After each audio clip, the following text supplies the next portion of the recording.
வணக்கம். சற்று முன் கிடைக்கப்பெற்ற மிக மிக முக்கியமான செய்தி ஒன்று வெளியாகியுள்ளது. செங்கோட்டையனை தேடி செல்லும் அதிமுகவின் தென் மாவட்ட நிர்வாகிகள் எடப்பாடி பழனிசாமி அவர்கள் அதிர்ச்சிக்கு உள்ளாகியுள்ளார். அதாவது அதிமுகவில் தற்பொழுது பல்வேறு பிரச்சனைகளும் குழப்பங்களும் எடப்பாடி பழனிசாமி அவர்களது மாவட்ட செயலாளர்களது ஆலோசனை கூட்டத்தில் 24 மாவட்ட செயலாளர்கள் புறக்கணித்துள்ளனர்.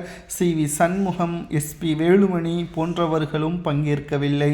அவர்களது மாவட்ட செயலாளர்கள் பதவியை பறித்ததன் காரணமாக அவரது ஆதரவாளர்களும் தற்பொழுது புறக்கணித்துள்ளனர். அடிப்படை உறுப்பினராக மட்டும்தான் சி.வி. சண்முகமும் எஸ்.பி. வேலுமணியும் இருக்கிறார்கள். மேலும் அதிமுகவில் இருந்து பிரிந்து சென்றவர்கள் தாவேகாவிற்கு படையெடுத்து 40% தொண்டர்களும் நிர்வாகிகளும் தாவேகாவிற்கு சென்றுள்ளனர். செங்கோட்டையன் அவர்கள் அன்று எடுத்த முடிவு மிகவும் சரியானது.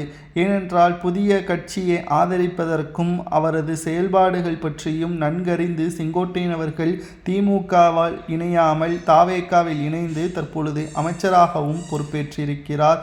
இதனால் அதிமுகவின் அரசியல் வட்டாரத்தில் செங்கோட்டையன் அவர்களை அப்பொழுது கேலி கிண்டல் செய்த மாஜி அமைச்சர்கள் தற்பொழுது புகழ்ந்து பேசுகிறார்கள்.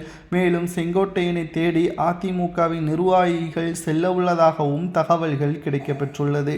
அன்று செங்கோட்டையன் அவர்களை புறக்கணித்த நிர்வாகிகள் என்று செங்கோட்டையன் அவர்களை வரவேற்கிறார்கள் என்றால் அது நிச்சயம் செங்கோட்டையன் அவர்களது திறமையும் செயல்பாடுகளும் நல்ல மதிப்புகளையும் பெற்றதன் காரணமாகத்தான் சட்டப்பேரவையில் உயரிய அங்கீகாரமும் அமைச்சரவையில் உரிய அங்கீகாரமும் செங்கோட்டையனுக்கு வழங்கப்பட்டுள்ளது.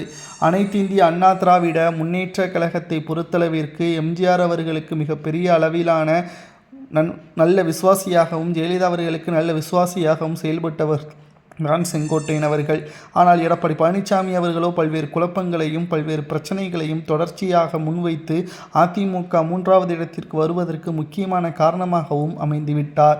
இனியும் அதிமுகவில் எடப்பாடி பழனிசாமி அவர்களது தலைமை பண்பு நிச்சயம் வெற்றியடைய உதவாது. மக்கள் எடப்பாடி பழனிசாமி அவர்களை புறக்கணித்து விட்டார்கள்.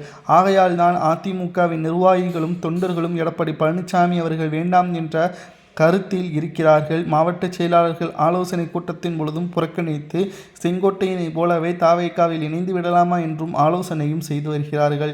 செங்கோட்டையன் அவர்களுக்கு தற்பொழுது தேடி வந்த அதிர்ஷ்டம் என்ன தெரியுமா? அவர் சொன்ன அனைத்து வாக்குறுதிகளையும் நிறைவேற்றிவிட்டார். தாவேகாவில் தனக்கு முக்கிய பதவிகள் கொடுத்தால் நிச்சயம் அதிமுகவில் இருந்து வரக்கூடிய நிர்வாகிகளை நான் இணைக்க தயாராக இருக்கிறேன் என்று அப்பொழுது விஜய் அவர்கள் பேசியிருந்தார். அது மட்டுமல்ல, எம்எல்ஏக்கள் ராஜினாமா செய்வதும் தற்பொழுது தாவேகாவில் இணைந்திருப்பதும் தாவேகாவில் நல்ல செய்தியாகவும் அதிமுகவிற்கு கெட்ட செய்தியாகவும் மாறியுள்ளது.